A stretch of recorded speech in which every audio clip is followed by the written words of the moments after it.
Hello, it's Randy Dewey, and today I have Simeon Wong, founder of Elevate Strategy from Toronto. Simeon, I loved our earlier chat, and I certainly loved your TED Talk and all the great things that you're doing in the world. And pretty excited to hear what you have to say today because, my audience loves to hear stories about how great leaders have faced adversity or some unexpected crisis, and they took that crisis and found the way to leverage it into opportunity. So I wanted to ask you, have you found yourself in that situation before? Absolutely. My whole journey now. So what I do right now is I'm an executive coach and I work with senior leadership all around the world and help them to figure out what their career journey is, what their next steps are. But how I got here was I came from a corporate background from more than 20 years in management consulting and industry in various roles and positions. And I thought for the longest time that I wanted to be a CEO or a partner of some firm.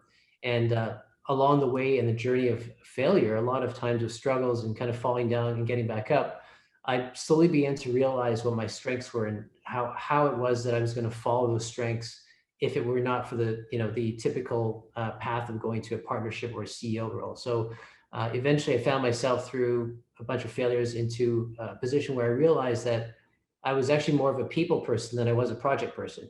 Hmm. And even though I could do projects, I could run them, that was a struggle for me. It was really something that I needed to push hard to make it work. And whereas it came naturally to other people, right? And I was laid off a couple of times, and every time I was laid off, I learned something about myself and kind of picking myself up and figuring out, okay, well, what remnant of me is there left that is still worthwhile investigating, right? And having confidence in.